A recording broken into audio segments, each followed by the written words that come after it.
Just pre-made versions of all the safes we're going to make just so we could compare homemade versions to the store-bought variety. You'll find a link to those in the description as well as a giveaway, so check that out. But kicking things off, let's build a book safe. Here we have a plastic store-bought version. It even contained a lockbox, which didn't make that much sense to us, because if someone found it, they could easily take it home with them and crack it open later. Also, we found the plastic to be just a bit obvious, so let's make our own using a real book.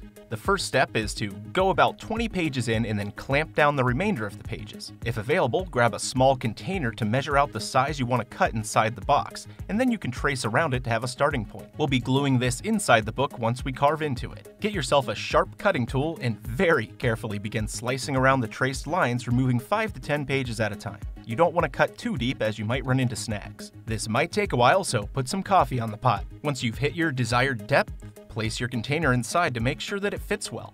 Spread some glue on the container and put it inside until it dries. This is also going to help keep the desired form of the pages. Now wrap the book covers with some foil so that no glue gets on the outside, as that would sort of give away the fact that the book is more than it seems. Clamp everything together and put some clear drying glue on it. I used a small bottle of spray glue, but Elmer's or any household glue will work. Just coat the outer pages and spread it around using a brush. Once you're done, set it all out to dry for a few hours and then make sure to glue the back pages to the bottom cover so it doesn't move around. That's about it. Just put your nifty items inside the book and file it back on the bookshelf for easy keeping. No one will be the wiser.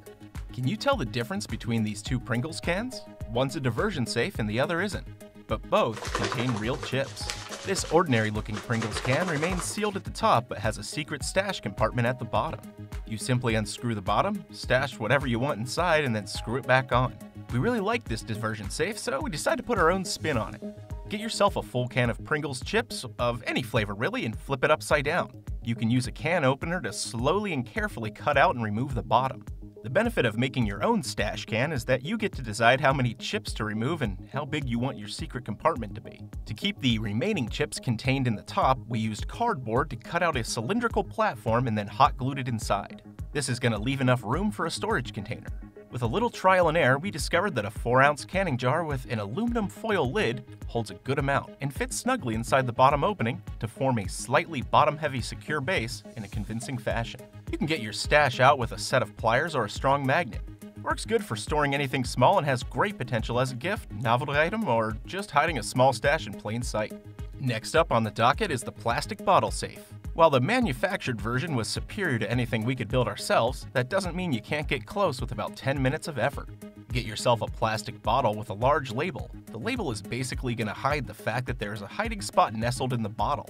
You first need to get a small jar or container that'll fit inside the bottle once it's cut open. Try and get as close as you can to the diameter of the bottle. That way, when you set it up later, you can use less glue.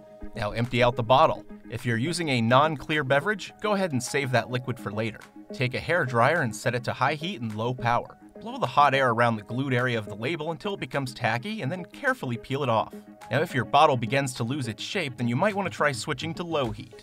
Once you're done with that, get a hobby knife and slice the bottle in the center to the best of your abilities. It doesn't have to be perfect, as the label will hide most of this later. Get out some hot glue and trace around the bottom of your jar.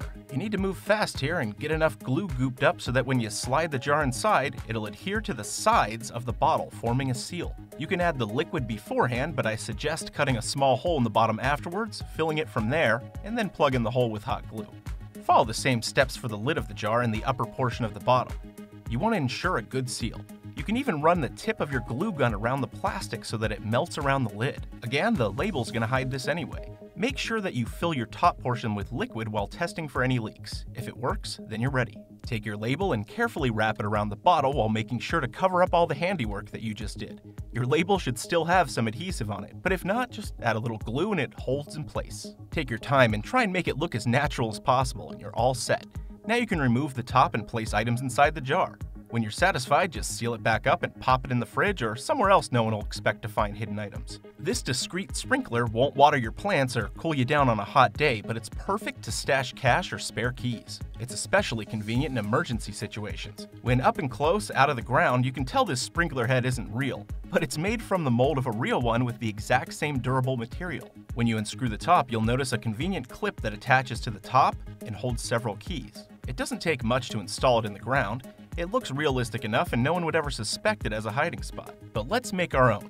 We purchased a real sprinkler head and unscrewed the top to remove everything inside. You'll notice that the top centerpiece conveniently pops right off. Place some super glue on the outside and then attach a string around it. Now carefully place it back on the cap and allow it to set while you tie a spare car key or house key to the end of the string. This design will serve the same purpose as the other sprinkler head, only now we can attach the pipe adapter as a dummy stake to make it look even more legit. Simply install it in an inconspicuous area to create a virtually unnoticeable hiding spot for various items that could one day provide emergency cash or save you from being locked out of your home or car. Both of these sprinkler heads will blend into your yard easily and provide similar secret compartments at comparable costs. The main difference is that when using a real sprinkler head, you have the ability to add threaded attachments for added believability and security. Another great item to hide things in is your standard run-of-the-mill wall clock. Now we're giving 5 of these pre-made versions away, so make sure you're subscribed and click the entry link in the description box.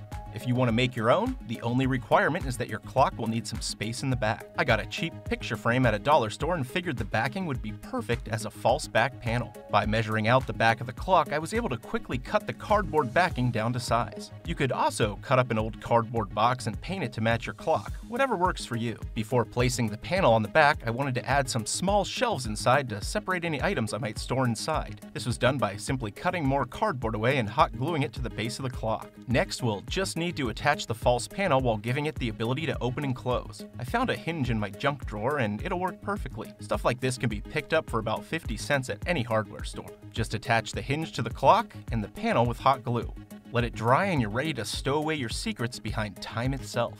Just place the clock against a wall or corner it so no one will suspect anything's out of the norm. And just like that, you have yourself a timeless ticking safe.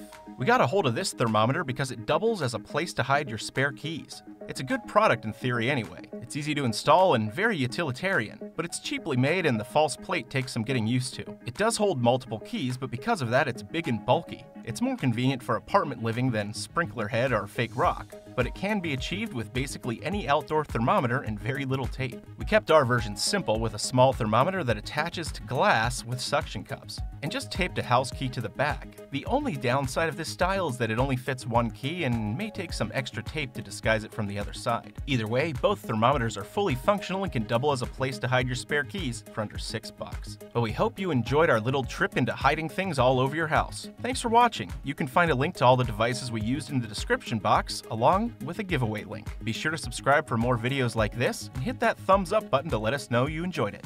We'll see you next time.